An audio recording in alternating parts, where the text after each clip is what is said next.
Pull the bar off the ground, okay, depending on if you're working out or if you're in your everyday life. Okay, so basically, once we get the bar off the ground, we then want to learn how to pretty much bring it into what they call the rack position.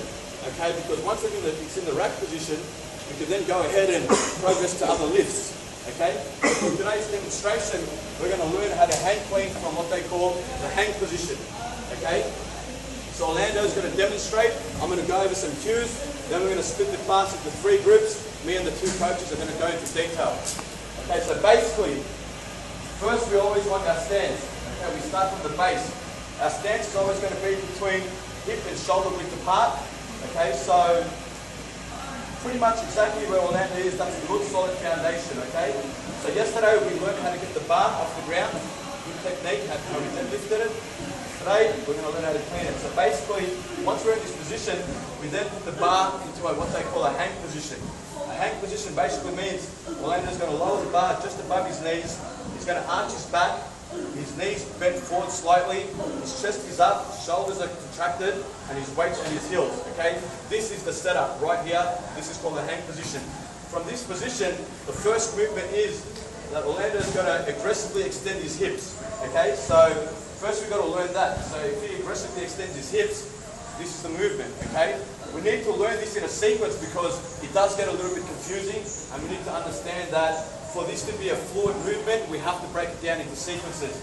Okay, so once we practice that and we drill that movement, the next sequence is basically what they call an explosive shrug. Okay, so can you give a demonstration of an explosive shrug? Beautiful. So that basically means his shoulders come right up and he's going to wear his shoulders as earmuffs. So that means that you've really got to get those shoulders up in the air, okay?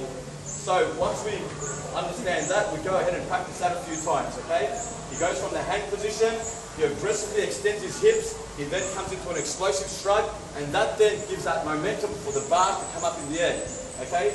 The next position is, the next sequence of the lift is basically what they call the Scarecrow.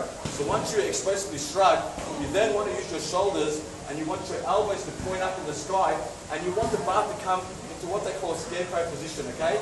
So we'll go ahead and practice that a few times. Beautiful, okay? And one thing to note is that the bar always travels straight, okay? What we don't want to see is a reverse curl. We don't want the bar to come up like this. We always want it to come up straight, okay?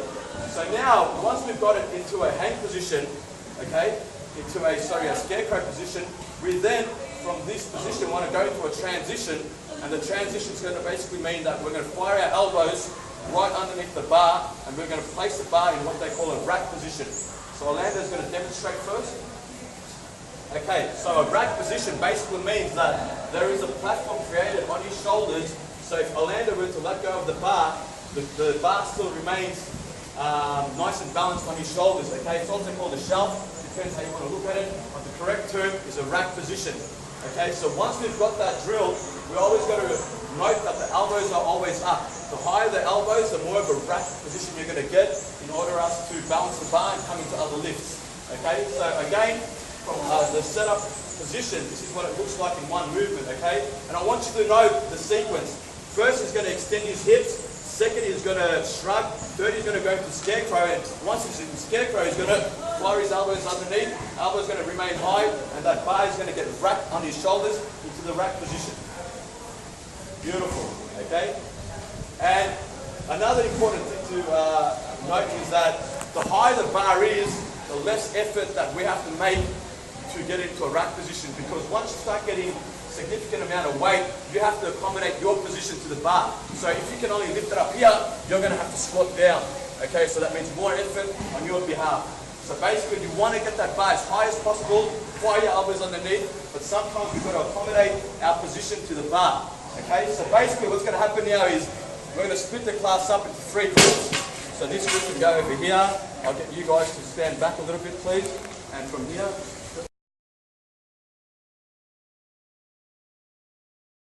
overhead, okay, wide grip, okay, the elbows are always locked out, okay, and we want a nice, strong, active shoulders, and the pressure of the shoulder presses up, yeah, and you want to form this nice, strong triangle. And how we get this nice, strong structure is basically we do some pass-throughs, okay, forward and back, And you're going to find a real sticky spot, okay? And that's pretty much where a good starting point is for your overhead squat, and where you want that bar is that real sticky spot where you kind of pass through. We'll demonstrate in a second. So once you've got that real nice position, active shoulders, okay, you want to keep that midline stability nice and tight. Because what you're going to find is that the overhead squat does really work on the core, works on your hamstrings, glutes, quads, pretty much a full body workout, especially shoulders as well.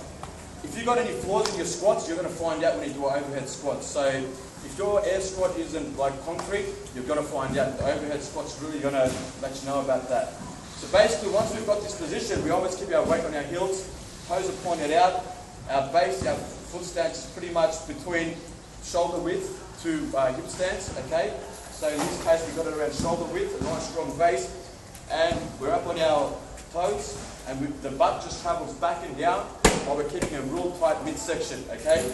And you want to have nice active shoulders, and if you want to get a nice strong, pretty much position, you want to be tensioning your lats as well, okay? So you want to kind of go forward a little bit. You can't really see it here, but Orlando's lats are also engaged, okay, to get that bar. Because once you start getting significant weight, you need a nice strong positioning. Okay, so the execution, that's the setup. What happens now is Orlando's going to travel, his butt's going to travel back and down, and he's going to come into a nice deep squat. Do you want to just stop down the bottom for a second? Yep. So you have to come and break parallel, okay? So basically the crease of your hips has to be below kneecap, okay? You've still got active shoulders, chest is up, weights on the heels, and that's pretty much, you know, the position down the bottom, then you just travel back up. So again, what you're going to find is that you must have the bar in the frontal plane. So that basically means that if I were to get a line and divide Orlando's body from posterior to anterior, that frontal plane is going to be directly in the middle. What happens now is if that bar or his position goes forward a bit, he's going to find that when he comes down, he's going to go forward. Okay, he's not going to be able to hold that pressure, hold that weight. If he comes too far back, he's going to be vulnerable to injury. I mean, you could slightly go back, but then when you start progressing to lifts like the snatch, you need a nice solid foundation, okay? Because the overhead squat is the heart of the snatch, okay? And the snatch we might explain on Friday. So basically that's pretty much it. And for those who have not a very strong midline stability, you're going to find that once you've got the bar, or 5 kilos on each side, when you come down, you're going to start getting the wobbles because you really need good core strength for this exercise. So Orlando will demonstrate a few more repetitions. Weights on the heels, okay? Knees still travel out, they travel at the same line as the toes, parallel. Okay, butt goes right back and down, and he comes into a nice deep squat. Okay, so what's going to happen now as a warm-up, we're all going to grab a PVC pipe, and there should be one for everyone today, and we're going to go ahead and practice that.